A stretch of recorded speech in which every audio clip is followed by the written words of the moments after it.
So Tom, great to be here today with you. I'm super excited and appreciative to be in your house with you. So yeah, thank you for the invite for that. I think most people see the highlight reel of who you are, your life, your Instagram, the physique, the bodybuilding. But for those that maybe don't know you deep down as such, who are you today and how would you describe best what it is that you do now? Um, yeah, that's a good one. So obviously, yeah, everyone knows me from social, from Instagram, like, and they just see the physique and the achievements within bodybuilding industry. But yeah, I've the stuff I've studied and the stuff I do. My main job and career is roofing, and always has been roofing. Yeah. So obviously, people don't see that. But also, I've got a few sideline projects as well. I've got like a clothing company, supplement company, a few other projects what we spoke about off camera.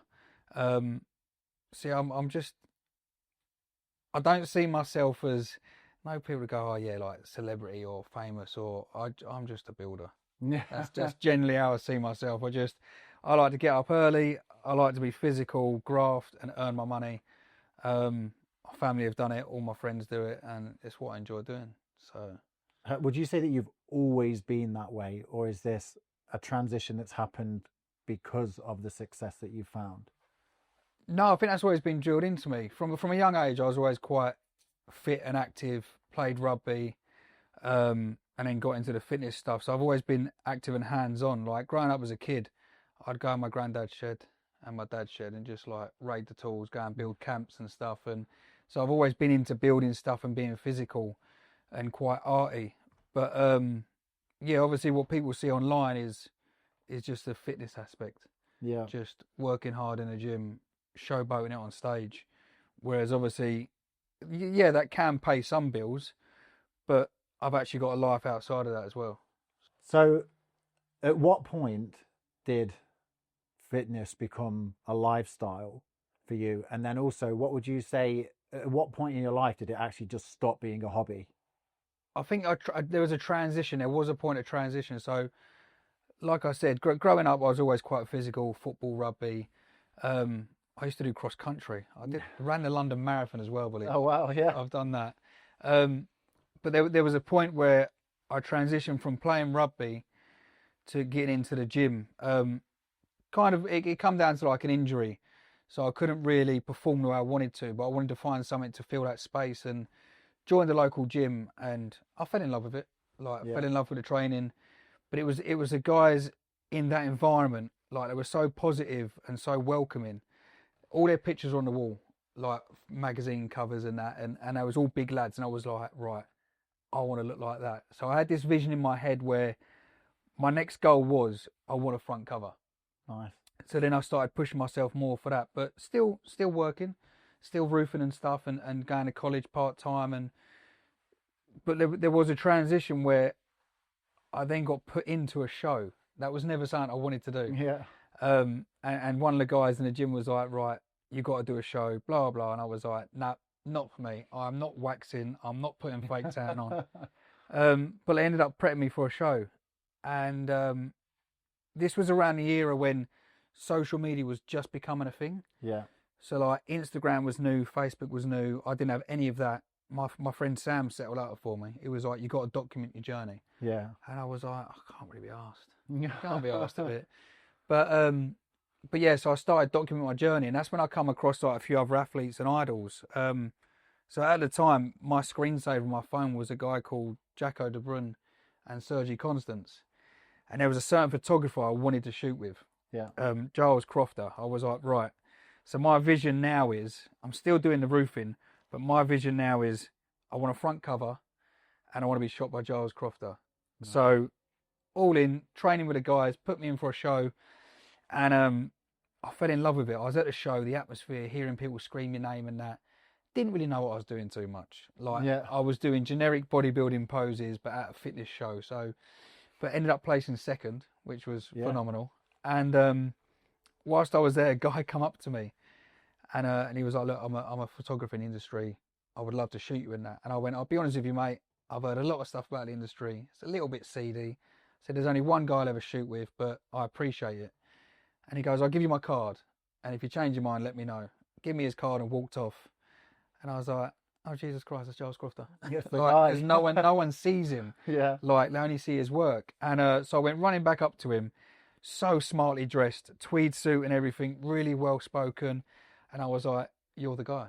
Yeah. So we arranged to do a shoot and that. And my past has always been like theatre and stuff and acting. So when we went to his studio, I was like, I want to bring some props. I want to do some different style of shoots. And he was like, brilliant, go for it. And I've turned up with all these costumes and that, and it's different ideas. And he was like, perfect, because he's heavily into theatre as well. Yeah. So we started creating different images and that. And he was like, what do you want to achieve? What's your goals? So we started sharing each other's, like, what I want to do, what he wants to achieve from the shoot. And my thing was like, I want a front cover. So, yeah, fast forward probably a couple of years, I ended up getting my first front cover with Giles Crofter. What magazine was it that you? Men's Fitness, that was. Okay, was Men's I think I've actually seen it. Yeah. And since then, I've had 13 front covers. Wow. Which, the trouble is, what I find is, my trouble is I do something and I'm straight into the next thing. I don't take time to appreciate it, but it's a good thing, because now I look back now and again, like when I go in the gym, all my front covers on the wall, so I do take a minute to appreciate what I've achieved. Yeah. But I'm still always hungry for the next thing. So that was a turning point when it become just a hobby to a career. Yeah. Because then social media started taking off. We did a couple more shoots, and the shoots become really popular. We did a shoot in Vegas and it became viral, and that was the one that kind of put me to that level. I did a show in Vegas where I turned pro. So that just literally blasted me up there. And then bumping into the guys who are my idols, again, was through Giles. Rang me up one day, I was on a roof, and he was like, you've got to come down to the studio. And I was like, so Giles lives in Loughborough and I live down in Essex, and I'm working in London at the time. And he's like, you've got to come down to the studio, it's in your best interest. I was like, I'm at work, buddy. Like, he's like, trust me, you want to come down. And I was like, there's got to be a reason for this. So I've finished work and I've gone down there. As I've come around the corner, Jacko and Sergio stood there, and I'm like, I've got to change my phone. I've got to change my phone front cover. They're on my front cover, like. And I got out of the truck and that, and I was like, we've wanted to meet you. We've been talking to Giles and that. We're shooting in the UK. Want to shoot with you and that. And we just end up becoming absolute pals. And like I said, we've travelled the world together and that. And yeah, it is a strange thing when it becomes more of your lifestyle. And at that point, I was lucky enough to be able to go, right, I ended up with a good few sponsors and that. So I stepped away from roofing for about 8 years. Yeah. And was solely zoned into bodybuilding, competing, training. It changed a little bit for me, because then it became a hobby to a job. So like in the gym then started to become a little bit more regimented and a bit more, you don't fall out of love with it, but it becomes work. Yeah. But you still need to love it. And I was getting to that point where I've got to eat this, I've got to train that, I've got to be there at this time, I've got to... So you get a little bit put off by the idea sometimes, because I always did it because I loved it, and I was achieving stuff because I loved it. Now it was work, and I was having to do it to achieve certain points. It applies a lot of pressure to you, and then with the social media, the pressure you're getting if you're not turning up in shape, you know, if you're not winning a show, if you're not getting the trophies. So yeah, I fell out of love with it a little bit, and then the whole COVID thing hit. So then 2 years of not traveling or anything. Yeah. You're then like, right, you got to put stuff in perspective. And something that stuck in my mind was, someone said to me, we was traveling in India. There was a handful of athletes, and it was Kai Green said to me, does the trophy make the athlete, or does the athlete make the trophy? And I was like, that's a great point, man. Like, I've not got to compete. Yeah. I just train because I love training.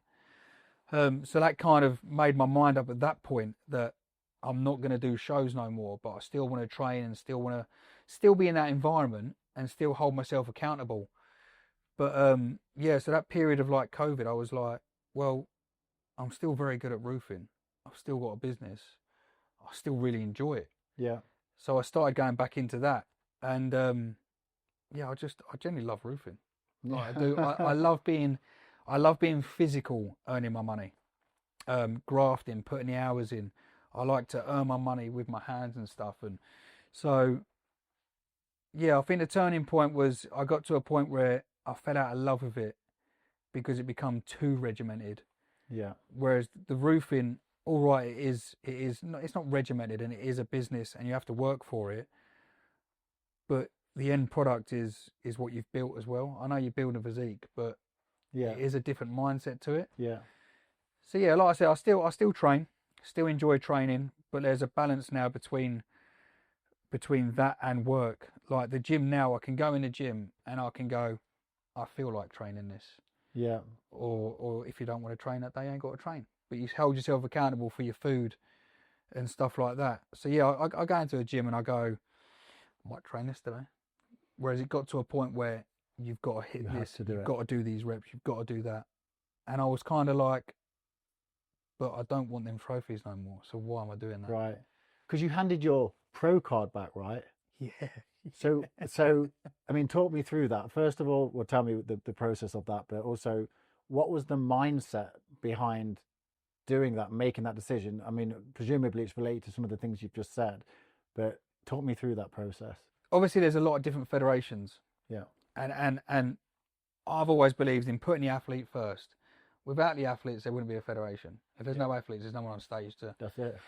And I was with a certain federation, and I wanted to keep on competing, but different areas, and push myself and try and achieve different goals. And this particular federation was like, you can't.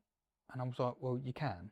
You can kind of compete where you want. Yeah. But it's quite a known thing now where a lot of federations, you can only compete with us, you can't compete elsewhere. And it put a little bit of a bee in my bonnet, the way I was spoken to and the way it was handled. So I decided to go, well, I'll prove a point. So I give my pro card back and I went and did another show. And yeah, which I actually enjoyed more because then it was more pressure. It gave me that pressure back to, now I've really got to work. Because I give my pro card back with one federation, now I'm at the bottom again. If I go to that show and I lose, I'm held massively accountable for my actions. So it gave me a fire and really made me go all out, and I did really well with it, and I enjoyed it, and it shone the way a little bit for a few other guys, because there's a few other guys who were like, you know what, no, you are right actually. And I know a lot of them guys have now left that federation and gone elsewhere and achieved more goals, because it holds you back a little bit, because then you become this big fish in a small pond. Yeah. And that's what it was becoming like. And the industry is very cliquey. Everyone knows everyone. And granted, like, a lot of people will get their place in and they will win their trophies and stuff and for their physique solely. But there is also a lot of placing that gets taken from who's back you're scratching and things like that. Yeah. And you do see it on stage. You see it a lot. But yeah, so that decision to go, you know what, no, I'm my own person. Yeah. It was. That's interesting. You've consistently through this almost said you've done what you've done because it's something that you wanted to do. And sure, there were moments where you kind of stepped into something kind of not wanting to, but you thought, I'll go and do it anyway. But you're always kind of challenging the norm, which is interesting to see. One thing that you've said is that when you achieve something, you don't spend a long time sort of basking in that glory. You like to move on to the next thing, and then move on to the next thing, move on to the next thing. Do you feel that that's something in the industry at the moment where people will achieve something and they'll ride it and almost forget or not want, maybe lose the motivation to actually keep pushing for more, bigger, better, and even like you've done outside of what the industry is saying, well, no, you need to stay in this hole now that you're here. You've kind of broken that and gone, no, well, I want to go here, and you've done it because you're always seeking more. Do you think that sort of mindset of other people where they stick with it holds them back? And why do you think that you're so different in that way? I think it does. Like I said, you do need to appreciate what you've achieved. But there's a time for that, to sit back and go, I've done this, because life moves fast. Like, you don't know what's around the corner. Sound like Ferris Bueller, don't I? Yeah. And but yeah, a lot of people do is they'll ride a certain thing they've done. All right, you've done that achievement, but then they ride it, and then you're not progressing. You're stagnant. Like, move on to the next thing. Come back to that. You know, in a couple of years' time, look how far you could have grown, and you've gone, oh yeah, I remember when I done that. That's led me to this. Whereas I think you are right. A lot of people, you do see it a lot now. Is you see it a lot when people get their pro card Yeah. and then they won't go and do a pro show. Okay. So they get their pro card. I'm a pro. I'm now going to become a fitness coach. I'm going to become an Instagrammer. So, do you know what I mean? Like, but then they won't compete against pro level. It's not. I'm not saying they're scared, but you get in that comfort zone. You stay there, and your own worst enemy is when you just stay in that comfort zone. Yeah. Like, so what if you lose? Yeah. If you don't try, you don't know. Something amazing could happen if you do it. Yeah. But a lot of people do hold themselves back by not taking that step. It is a risk you got to take. There's a lot of stuff I've done, and I've probably fucked up. Really? Like, it's like money's been wasted, businesses haven't gone the right way. I've lost out on stuff, and decisions I've chose what I thought were good at the right time were wrong, but you don't know until you do it.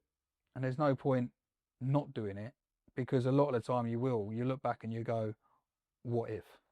Yeah. That's the worst place you can be in. Oh, I wish I'd have done that. Oh, what if I'd have done that?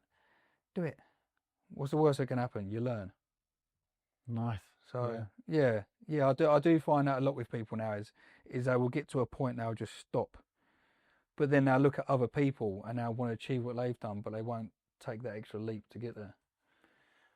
It's almost like, and I see this a lot in business, and I guess you're seeing this in fitness as well, where people will achieve something that they think that they wanted, and then they see that there's a next level, but they're too afraid to risk what they've just spent time achieving, Yeah, and therefore they sacrifice the thing that they truly want. Is that something? yeah, Have you definitely. experienced that yourself? Clearly, you've seen it in the industry. Yeah, because there is levels. Like that's probably the best way of putting it. Is levels is like a computer game. You get to a level, there's always another level, but people get to a level and they go, shit, that next level's harder, Yeah. and they won't go for it. Why not? Because Yeah. the previous levels to where you are now were obviously hard to get there in the first place. Just because it's a little bit harder, it shouldn't put you off. Yeah. Because the reward's always going to be bigger and better. But yeah, I've had it with things like business wise with the building more. Is there certain projects I wish I'd have taken on, but I was probably too scared to at the time because there was a lot to lose. And I do look back with regret, and I'm like, I wish I'd have done that, wish I'd done that. But looking at it now, I'm at the level I am and where I am through not taking some of them. Yeah. Because they could have gone the wrong way, but they could have paid off. But I'm still where I should have been anyway with my business. So, yeah. Yeah, taking that next level needs to be done. Otherwise, what's the point? Yeah, I agree. It's, I mean, so in like a business situation then, because you're clearly like heavily into business now as well, if someone has achieved some level of growth, some level of success, and they're in this situation now, like what you've said, where they see that, there is another level that I want to go to, but it's a lot harder. This is going to take more of me to do. And I'm also potentially going to have to risk, like whether it's financial, energy, time, effort, whatever, risk some of the success that I've just spent so long achieving. Like, I guess, what sort of advice would you have for someone in that position? And maybe what sort of process mentally, physically would you go through in order to make that decision? Is this one worth going for, or is it not? I think you need to be uncomfortable to grow. You have to. And what I would say to them is the level you're at now, was you uncomfortable to get to that level now? Yeah. Because I guarantee you was, because you don't just wake up one day and get to that level. So you've got to remember what you've come through to get to there already. So you've been able to do it. So there's nothing stopping you from then going to the next level. But people do, because they'll get to a point and they'll go, I've made it. I do want that, but I'm quite comfortable here. But you've already gone through all that stress, all that pain, all that time, all that effort to get to there. You know you can get to there, so why not go that little bit more and get to there? Yeah, it's kind of like you don't go for the hard work of earning money to buy a Ferrari to then own it and never drive it.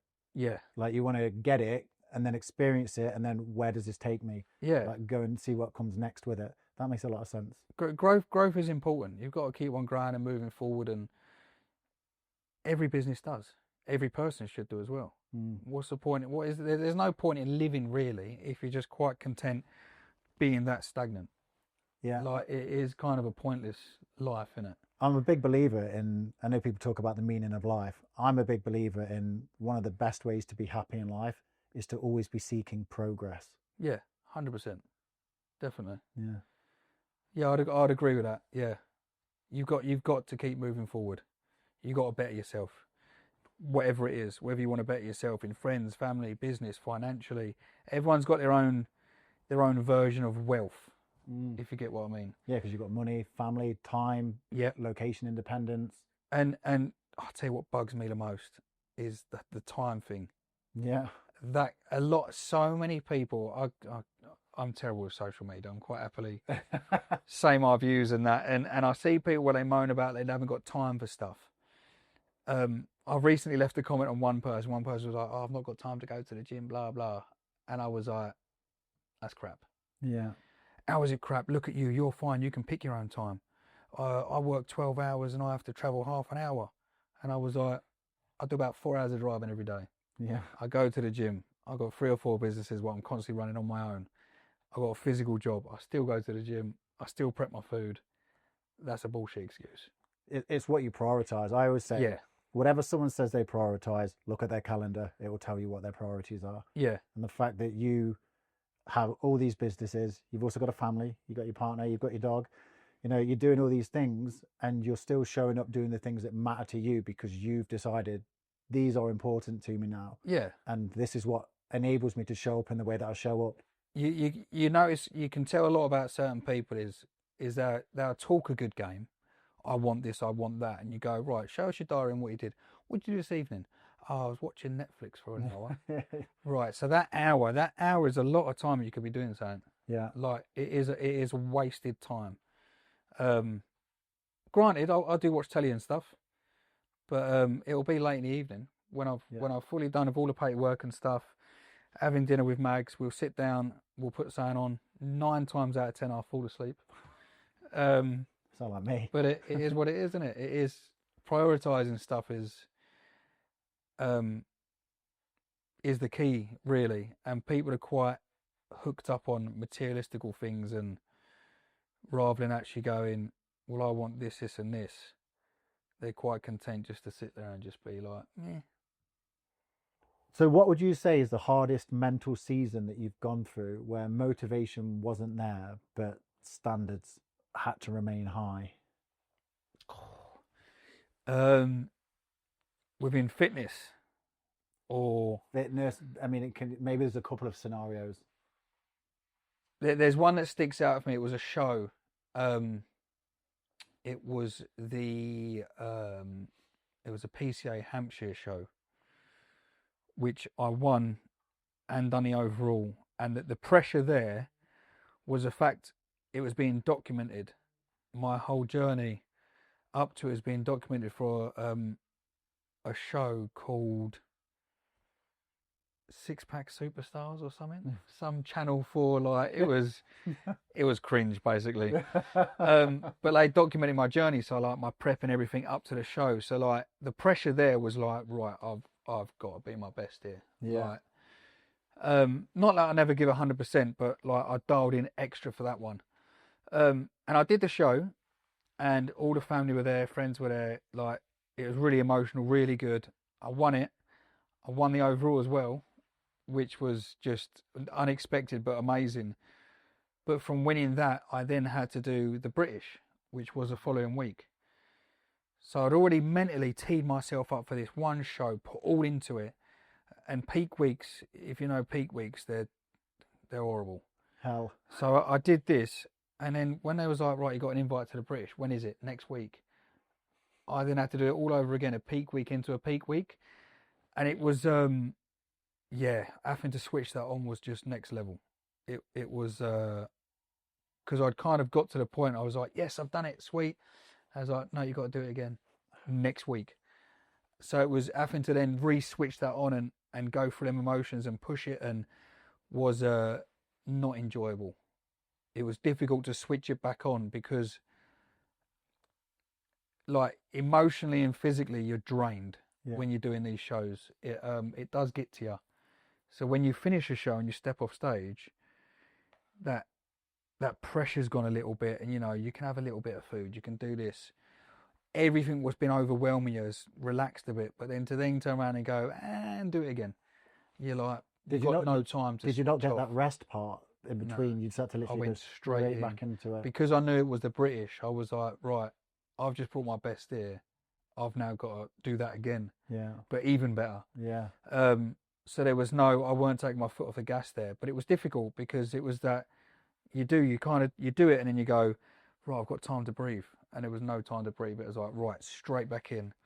So I think that one for the fitness stuff was definitely the most challenging, physically, mentally, everything really. How did you do that though? Because I mean, it's easy enough to say. I know it was harder than that, and I got into it, and I just I did it, and I had to be even better. But clearly, like, I think like the physical motivation probably wasn't there, but the mental standard that you set for yourself is, I've got to do this. Like, how did you actually make yourself do it? The mental thing was there to a point. So I believed I could do it, but not 100%. Yeah. Because I knew what was in front of me. I knew it was going to be hard. And it was more the people around me that give me that extra kick up the arse. So like my coach was like, yeah, you can do it. And I was like, you're just saying that, you're my coach.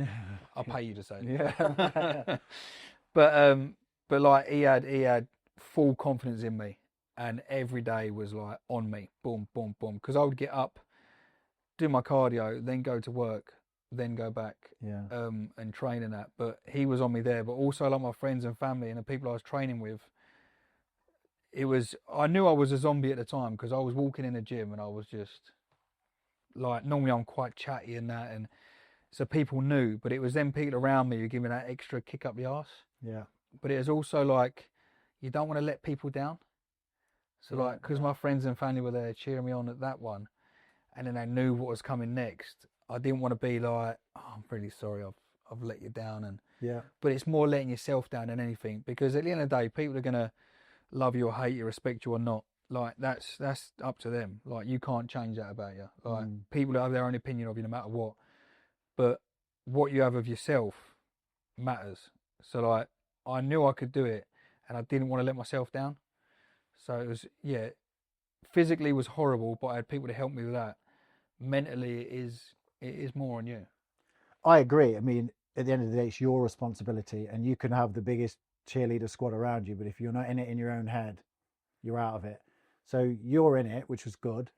But do you think, or maybe the question is, how important do you think it is to have the right people around you kind of cheering you on? And not just the people that are kind of the cheerleaders that don't know what it takes, they're great to have, but also the right people that know what it takes, that understand it, that have maybe been there and gone through what you're about to go through. How important is that in a situation like this? Oh, 100%. So like I said, so you got your friends and family who they're supporting you for your journey and what you're doing, but they might not understand what it is you're doing. Yeah. Like for example, like my nan, like she's like, "Oh, you look a lot smaller." Thanks, Nan. Not the best words to say. Whereas a coach or a training partner uses different terminology. Yeah. Well, they've been through it, so they know what to say and how to tread with things like that. But you become your peers. You definitely become your peers, and that's in everything. I've noticed that more in my business side of stuff with a roofing company. So like last year alone, I went through 7 guys just because one bad apple will destroy the rest of them. I was about to say, I hope I don't edit that dangerously. I went through 7 guys. I've been through so many guys. So like last year, I went through 7. I'm saying it again. And it, because if you got like someone who's negative or someone who's draining or not pulling their weight, it affects the rest of the team. Yeah. I've got a wicked team around me now, and they all work twice as hard as each other, and they're grafters. They're a good laugh. They're all positive, and that makes a huge difference in the work environment, massively. Yeah. Even getting up in the morning, like if you're enjoying what you're doing, you're going to get up in the morning. You're going to enjoy it. If you don't enjoy it, it's more of a chore. Whereas, so like the guys I've got working for me now, even in the morning, they're up for a laugh. They're a good bunch of lads. Yeah. They're into the gym as well, which is good. So we have that little stuff in common as well. Like we'll have banter about work, about training, and it keeps you grounded as well. Still being in that environment keeps you very grounded as a human, because you do get the piss taken out of you. Like I've had scaffold come up with pictures of me in my pants and that. Job, is that you? Cheers, lads. Yeah, that's me. So like, yeah, within work, you definitely become your peers. So you need people around you who are just as driven, hardworking, and positive. Yeah. And then the same within the fitness stuff, you need a certain crowd around you who are gonna push you onto that better version, that next level of yourself. But you will always get them smoke blowers. We'll say the fans. You could do no wrong. Yeah. And you're still amazing to them. And they're good to have, but yeah, they're going to keep you there. They're not going to, like, you could turn up 50% and you're incredible. Yeah. And you're like, well, if they say I'm incredible, I'm incredible. But you know you're not. So it's nice to have them there, but you need them people who are genuine, honest, who are going to be real with you. Who's the number one? And maybe it's not the obvious person, but who's the number one person in your life? And maybe they're not in your life now, or maybe they are, but that through your toughest times, through the times that you were really challenged, who was that one person that was like, they called me out of my shit and I hated it at the time, but I'm thankful for it now? Who was that person? The past 7 years, Mags, yeah, calls me out of my shit, and she's wicked to have around because she's brutally honest, which is what you need. Do you know what I mean? Like if I go, I want to try this, I want to do that, she will piss on your parade. Like she will literally, you're like, this is incredible, and she'll go, realism, which you need as well, because sometimes I get carried away with stuff and I'm like, I'm going to do this, and so you need that realization, but you also need that bit of a dream to achieve stuff as well. But throughout the years, it's a tough one. I would say within the fitness stuff, it's probably Giles Crofter.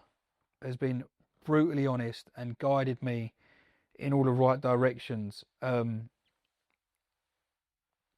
kind of, what's the word I'm looking for? I'm trying to think the right word. Not nurtured, but he helped guided me in a way, because I would go, oh, this is a good idea, that's a good idea, and he's guided me in the right direction where, don't go down that path, stay away from them people, don't do this, do that. Like he's definitely within the fitness industry, everything I've achieved goes back to him massively. He kind of mini mentored you in the areas where you were obviously very sufficient in the ability to get big, train, do all that sort of stuff, but where you lacked, you looked for someone to mentor in a way. I'll definitely say that for him, because I would have these ideas and different visions, and he helped introduce me to people. I've achieved front covers with him. I've achieved many other goals with the theatre and stuff as well. We've got a lot in common. He's opened my eyes to a lot within that industry, and I think without him, I could have gone down a totally different route, and it could have gone horribly wrong. Yeah. Within the fitness stuff, definitely Giles Crofter. Business-wise, within the building trade, it's a tough one because not all my family are into building and stuff. My uncle owns a landscaping company. He's very driven. I look at him in a sense that he grafts. Yeah. Like he's in his 50s, he's still grafting. He's got a massive successful landscaping business, in Sussex. And I remember when I was a kid, he's definitely got a picture somewhere because he mugs me off all the time. I've got to be like 12 years of age with a little pot belly hair sticking out of his trailer. Going to work with him then. So like working from then and just seeing the way like him as a person, the way he grafts and what he does has been a massive inspiration. But yeah, I don't think when it comes to the roofing, because no one else in my family are in the roofing in that aspect, a lot of my family have got standard 9 to 5 kind of jobs and stuff. So to take a step out of that was different for me, but it's paid off. Yeah, but what's good is that you've kind of taken transferable sort of skills from other people. Like they might not necessarily have been doing the roofing, but like you said, you had the uncle, did you say, was in the landscaping, and Yeah, so he was a grafter, and you've taken that and brought it into yours. You know, maybe you've had like a parent or something like that was committed and disciplined in certain ways, and maybe you've taken that, or understanding that things, you know, paperwork's supposed to be kept in order, know what your numbers are, and there's probably things like that that you've taken as well, which is great to see that you've been yeah. open to that. I mean, my parents are wicked. They are, you know, if you wanted something, you got to work for it.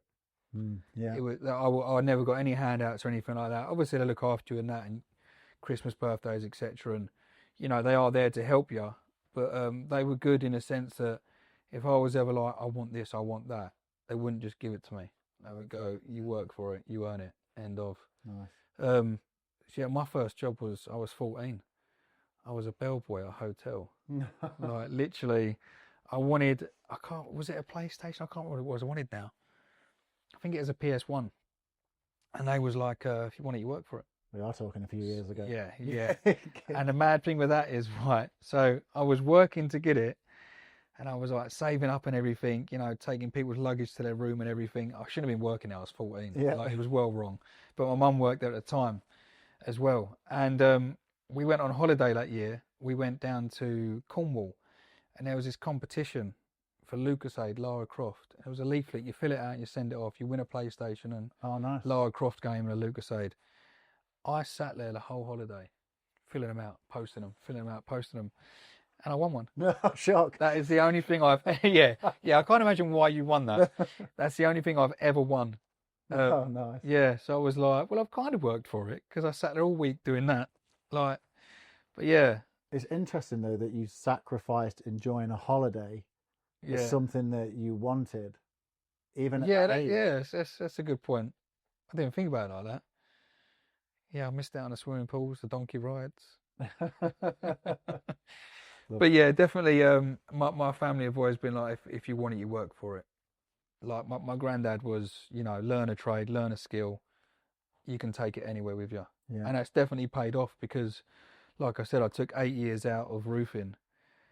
I've managed to travel the world, been places I thought I'd never go, like just like India, China, South Africa, like places I never dreamt of going. All through that.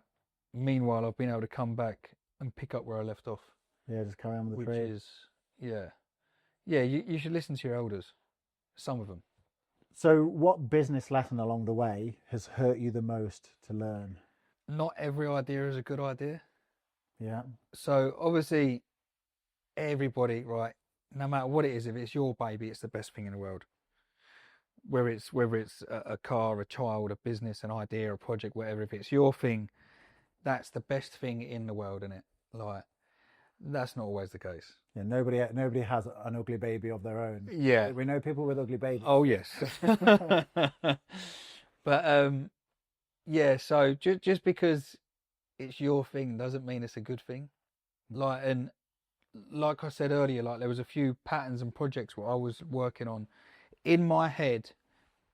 That's going to make me a multi-millionaire. That's the best thing ever. Yeah, In reality, when you start having meetings with people, you then realise just how stupid that is. yeah, If you get what I mean, like, because there is a few projects in my head. I'm like, yes, that is going to win. That's the best thing. And then when you really delve into it and you start having meetings and talking to other people, you realise actually it's not.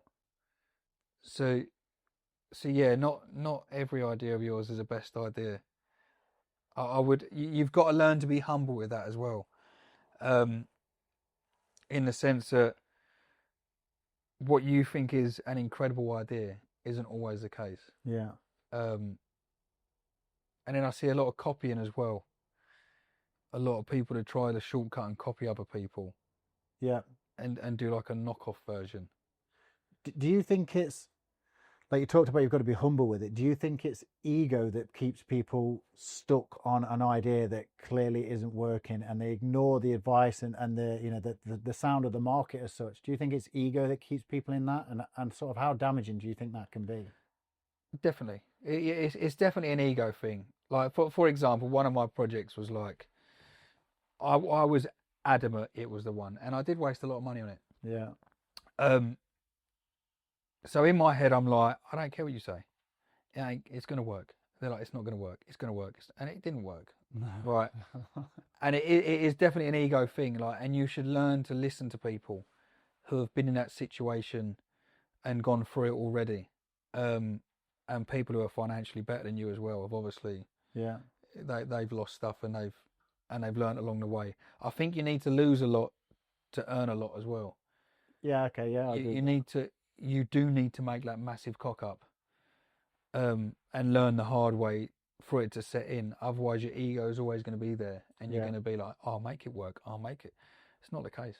It's really Sometimes not the you case. can't, yeah. Yeah. So yeah, people definitely, ego will keep you going, but you need to be humble enough to understand sometimes you are wrong. Yeah. And it's the hardest thing to hear when someone says you're wrong, but you've got to take it on board. If you want to grow as a person, as a business, you want to grow your project or anything, you need to take that on board and sometimes admit you are in the wrong. And you need to reevaluate yourself a little bit, or the idea or the project, or even the people you got around you. I agree with that. I think one thing I've always believed is that success isn't always about what you do, but actually a lot of the time it's actually about what you don't do as well. Yeah. And in the same way that what you've just said, it's not always about what you will keep doing to try and succeed, but it's also about acknowledging that, hey, this shit doesn't work. Let's bag this off, cut the loss. Yeah, stop banging your head against, yeah. And move forward from there and find new motivation in a new future rather than draining motivation into something that you know doesn't work, but you don't want to admit. Yeah, I've seen a lot of people do that. They'll keep throwing money at the same thing. And you're Yeah. like, it's not worked the first 5 times. Yeah, it's not going to work. So it's not, yeah, so something, and I get it when people turn around and go, no, but keep trying. No, seriously, like there comes a point when you got to go, no, and just take a step back, re-strategize and go again. It's shit to do. It is horrible because you look at it and you go, right, I've just spent all this time, all this money, and it's failed. It's not a failure, it's a lesson. Yeah, that's definitely something I need to, like, you have to drill into people. It's not a failure, it's a lesson. A lot of people are like, oh, I failed. You've learned a lesson. Yeah, well, Like, I think if you don't acknowledge the failure, you miss the lesson, and it is the failure. But if you acknowledge the lesson, a saying I love, and I love sharing this with people, so I'm going to share it with you, is that every bad situation provides good data to learn from, grow from, and improve upon, which is life's way of saying that what you know right now is not enough to get you to where you want to go. spot on. Quite a long saying, but but I love that. Yeah, I won't get that tattooed. But no, that's spot on. That is spot on. And a lot of people miss out on that. Yeah, I think they do, and I think it's ego. Stubborn. Yeah, ego, stubbornness, wanting to be right. It's like you can either be right and poor, or you can be wrong and rich. Yeah. You've got to take the lessons. If you're not willing to be wrong, you won't learn.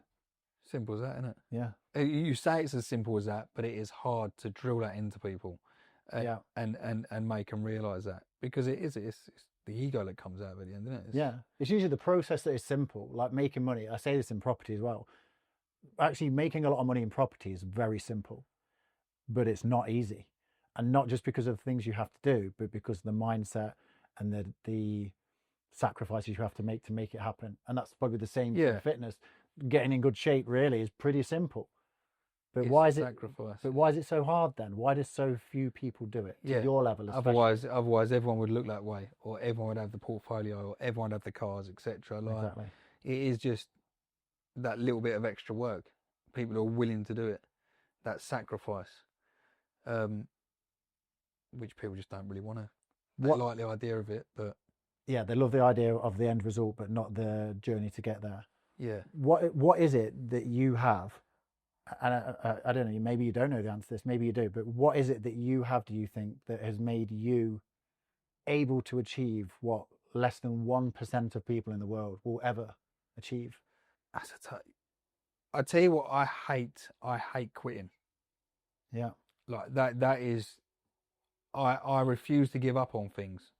I will lose my head. I will lose my temper. I'll fucking throw my toys out the pram and that. But that's one thing I'll never quit. I'll always. There's been days where I've been on a roof till silly o'clock at night, and I've just been determined to do something. I hate giving up and quitting on things. I will drive and drive and drive. That's probably kept me going. Where do you think that comes from? I don't know really. Probably my parents, because they've just grafted their whole life. 3 kids, held down jobs their entire life, like always giving us holidays and Christmases, and like I look back at a lot of our Christmases and birthdays and that, and it has been like when you're a kid, amazing. Looking back at something now, I can look at my parents and go, they actually struggled to achieve that. Yeah. To like put that on for us, and taking 3 kids away on holiday back then wasn't easy, and they worked 24/7.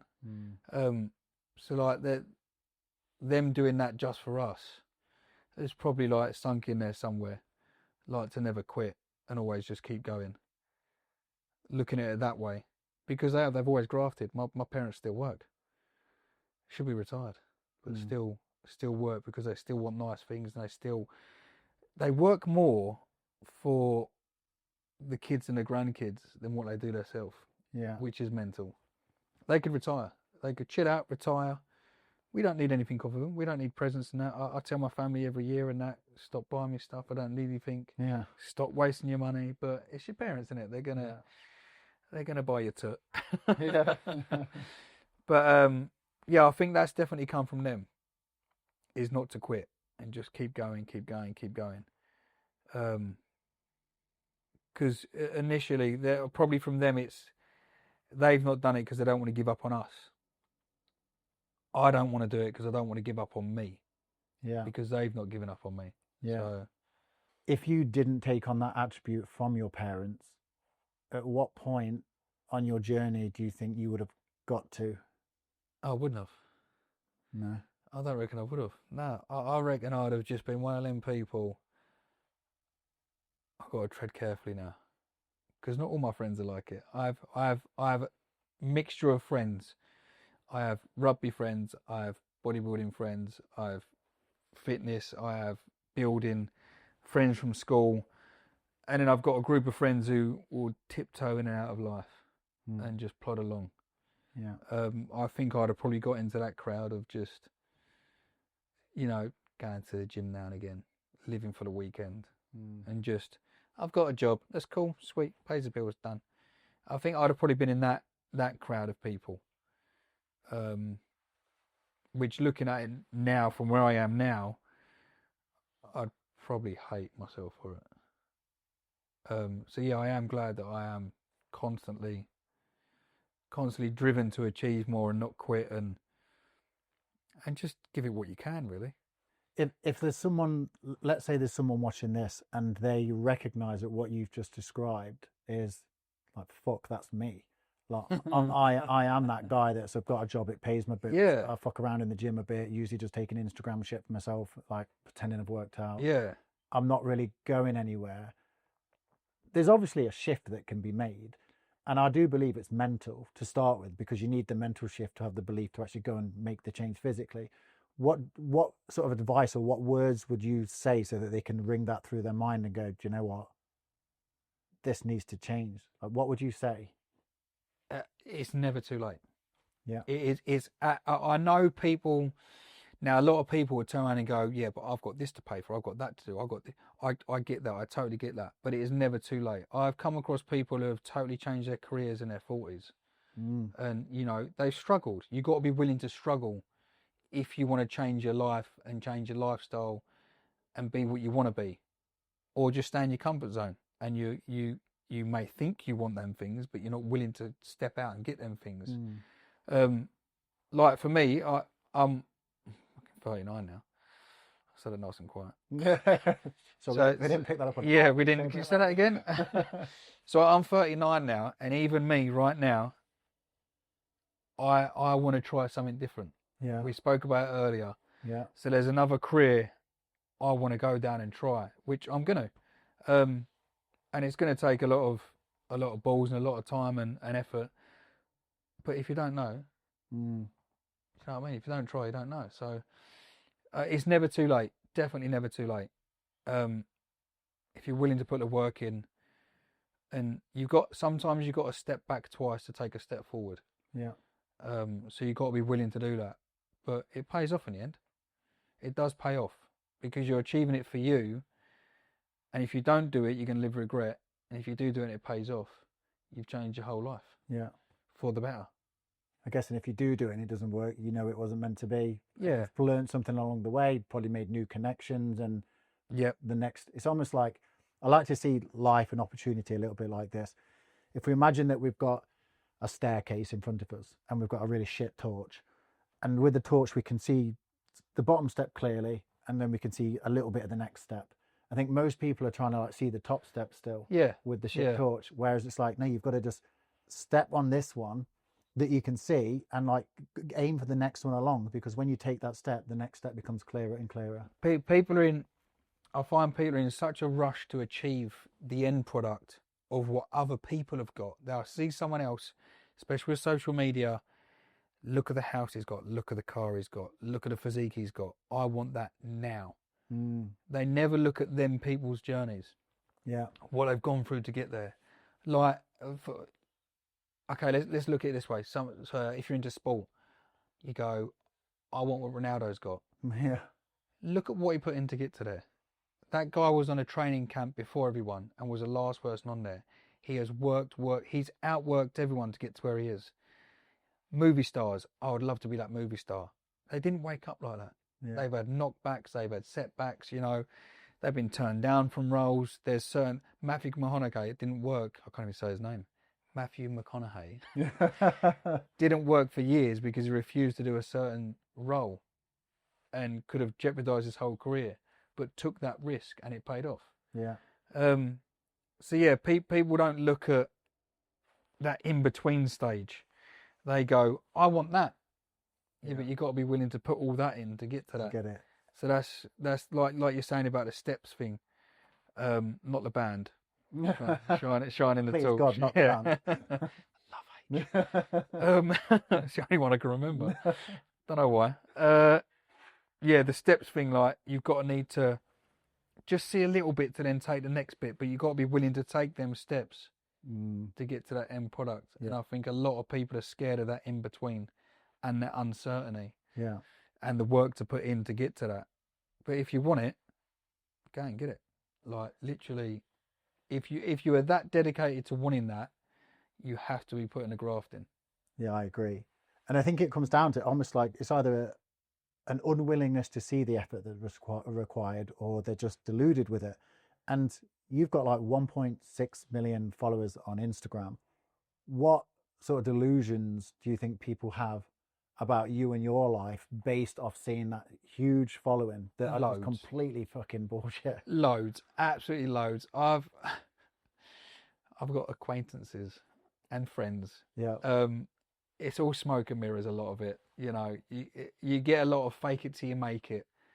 And you can make a living off of it. Yeah. I could quite comfortably make a living off of it and just do a post here and there. And for me, I don't think that's a respectful way for me to earn money. I like to physically earn my money and graft and achieve stuff. Yeah. And the thing is, that's quite a short-lived term. Like that is, you think, oh right, I've got that, I've done that, sweet. I'm going to live forever off of that. Yeah. That is not the case at all. Yeah. That is not. And even getting to that took time. A lot of that come from not social media. A lot of that come from traveling the world.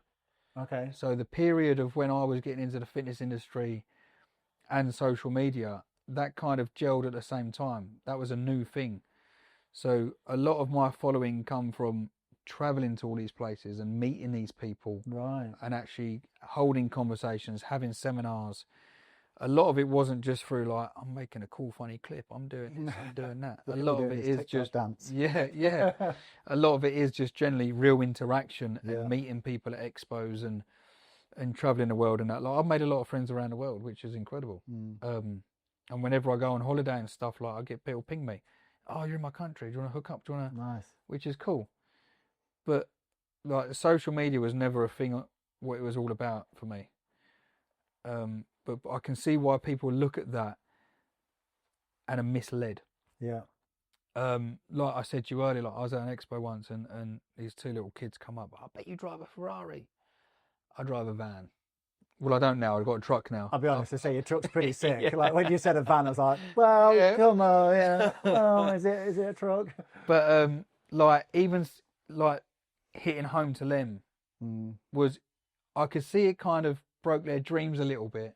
Yeah. But like to be able to explain to them, you need to work to achieve stuff. Like you can't have everything just based off of that. Maybe that's probably done them a favor though. Like Yeah. that realization. I think, like I said, social media, it paints a false reality in that we think we need to just do this thing, get one viral clip, and then that's it, life's made. But And that's what a lot of people are waiting for, just that one little instant. Boom, yeah, I'm fine, I'm done. Which isn't the case. That's not going to pay your bills. That's I think it's what a lot of people are betting on.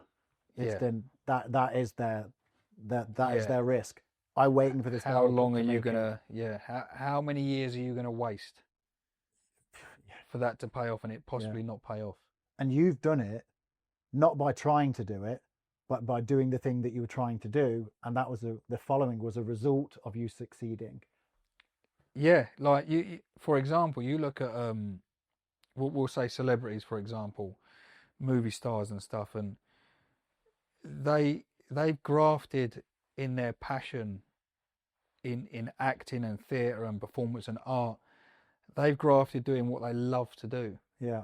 Social media is just a byproduct of it. It's just like an after thing, because that wasn't around when they was trying to become actors and stuff. And so, like, for example, Tom Cruise, millions and millions and millions of followers on Instagram, doesn't really use it. He's not interested in it. His passion and graft is solely arts. Yeah. That's just an after product. Whereas a lot of people go, look how many followers he's got. He's an actor. His main thing is producing and acting and creating an art, not that. Yeah. Whereas people are more interested in that now. Yeah. And social media, and yeah, it's scary. And it's scary how misled people are.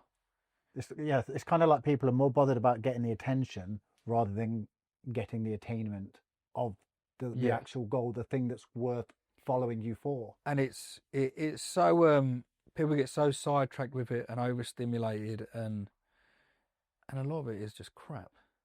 How do you think social media impacts people in business in terms of like their expectations of what's required, motivation? How do you think social media is sort of changing the game for people like that now? It's got positives and negatives. Within fitness, the positive is it has connected people in a way, in a positive way. But the negative side of that is there's a lot of fake there as well. Yeah. People can alter their pictures or the way they look, and then when you meet them in person, you could 9 times out of 10 just walk straight past them at an expo and not realise it's them. I've done that a few times. Oh, that's such and such a. Oh, is it? So it's got its pros and cons. Business, I can understand why people would use it for business, in expanding their reach and stuff. The negatives are it is a very misleading platform. Because let's be honest, no one's going to put out something negative. No one's ever going to put out a bad picture or a bad review of their self or their business. So you've got to be wary in the fact, like even like for example, business, like you're not going to, for the roofing, I'm not going to put out a load of bad reviews. Not that I get any, because it's not good for business. So then why would you put out bad images of yourself? Yeah. Do you know what I mean? Yeah. Or a bad product, so it is very misleading, and people who are looking up to certain people should look a little bit harder. Who is it really? Yeah. Who are they? Yeah, really take on board and take on board their impact in you.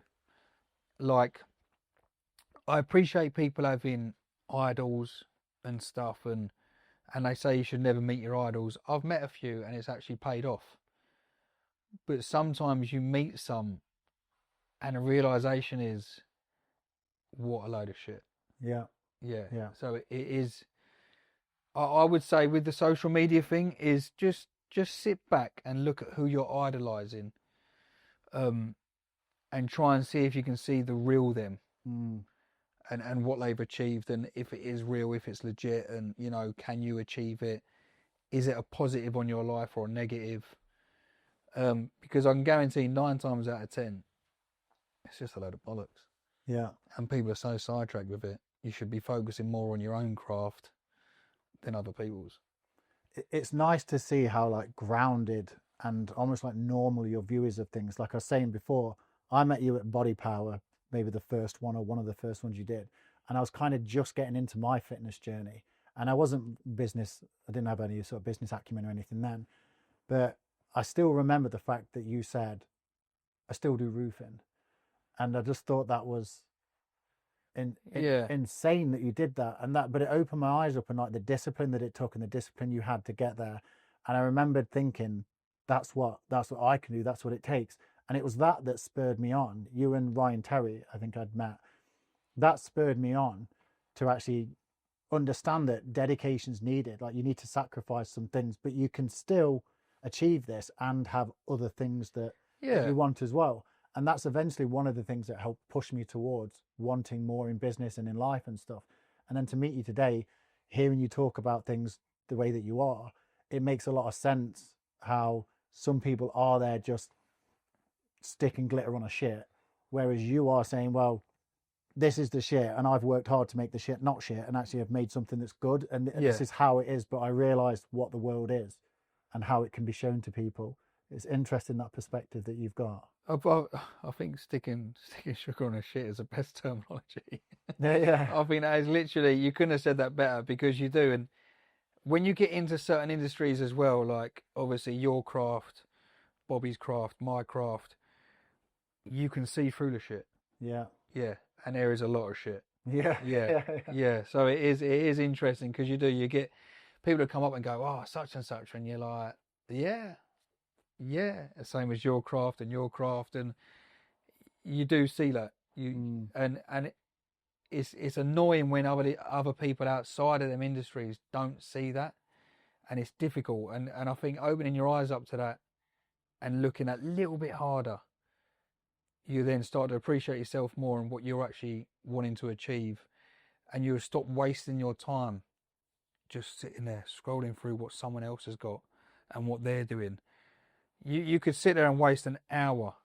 I want that, I want that, I want that. Go and do it. Yeah. Go and Could do have been it. an hour closer to it. Because, exactly. But you could be looking at that and going, they've actually not got that. Yeah. That could actually be a load of bollocks. But that could be a load of bollocks that is actually inspiring you to actually get that. And then the tables could turn, because that guy could then see you and go, fucking hell, he's actually got that. I want that. Yeah. I was just making out I had that. But fucking, do you know what I mean? Someone's always got something you want, but you need to work for it either way. So just for example, I'll be driving along and I love Aston Martins. See an Aston Martin and I go, I want that. Yeah. Right. Someone could be driving right next to me, looking at my truck and going, I want that. So you got to appreciate what you've got, but you've also got to be willing to push for that extra as well. Do you think that's important? Like, gratitude for what you have now? Yeah, massively. You do need to just appreciate things a lot more. Still have that drive, like I said earlier. Still have that drive to achieve more, but you have got to be grateful for what you've got and what you have achieved. Yeah. Okay, so Tom, if everything physical and financial that you have right now disappeared tomorrow, who do you think you would be? Or who'd be left underneath it all? That's a good one. That is. See, I used to when I first just started doing all the fitness stuff, it was all about an image. It was about the physique, because obviously with what I was doing competing wise, it was all about symmetry, proportion, the way you look, and in your presence and that. So very vain and very, look at me, this is how I look, I've got to look a certain way. As the years have gone on, I still look a certain way, but that's not the end and all of it. Like I've met people and I've met mags, and it's not all about the physique. It's more, well, she says it is the personality, but yeah. So So like physically, if I lost that, I still believe I've got the mindset and the personality to still be happy, still be humble, and still be able to go out there and get it all again. Yeah. Like I still believe if just so for example, say I woke up tomorrow and someone said you can never train again. Yeah. Like you've got a condition, whatever it is, you can never train again.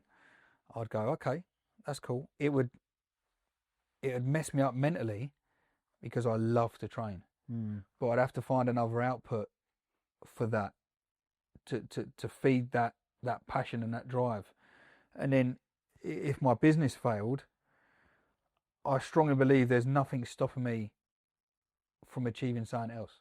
Mm. I think if I lost it all tomorrow, it's just a clean slate. It's a clean slate to start again and maybe do something what I've wanted to try, And something different. that takes a mindset, right, to do that. What do you think it is about your mindset that makes you think that I'd be willing to go again and do this all again, go through that I'm hardship? I'm not a defeatist. What um what really annoys me is um is when people put blame on stuff for their circumstances and their choices.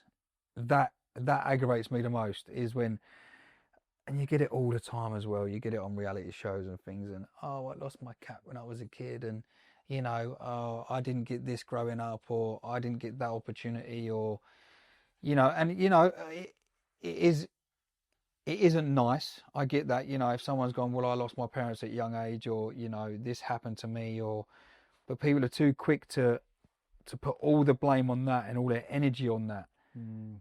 and I think it's selfish on yourself to keep reliving that and not growing out of that. So I think the opportunity to then regrow and reevaluate yourself and become a new version of yourself is quite a powerful thing. So if you lost everything tomorrow, have you got the mindset to go, I can win it all back?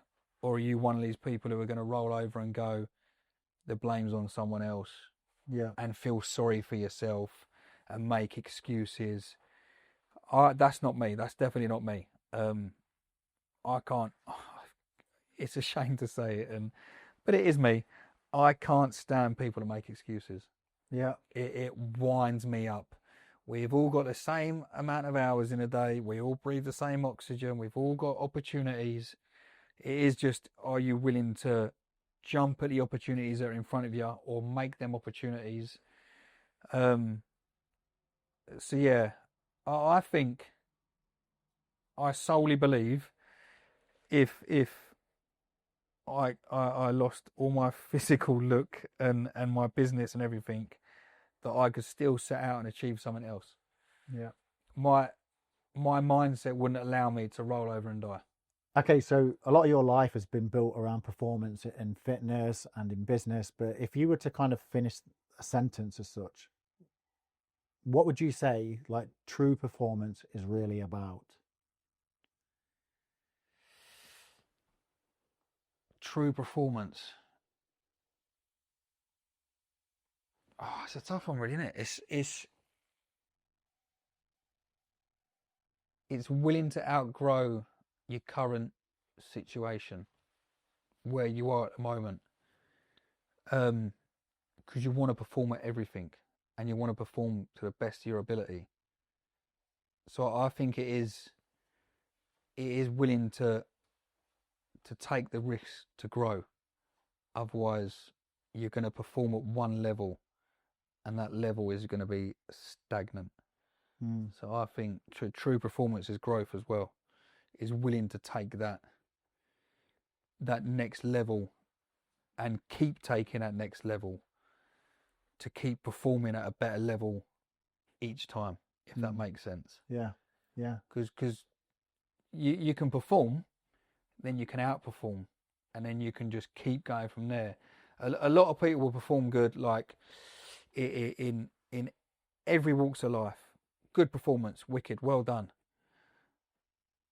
Are you gonna up that performance? Yeah. Are you going to keep pushing? Are you going to bring a better performance? Are you going to grow to a whole new level?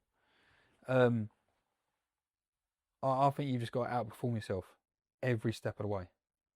Nice. So true performance is the consistent pursuit of self-help performance almost. Yeah. Just want to keep outperforming the version of you that you are. Yeah, because otherwise, kind of like we've touched on it, is kind of like, what's the point in just getting to a level and staying there? Yeah. If you know you can perform to get to that level, what's stopping you from performing to get to the next level?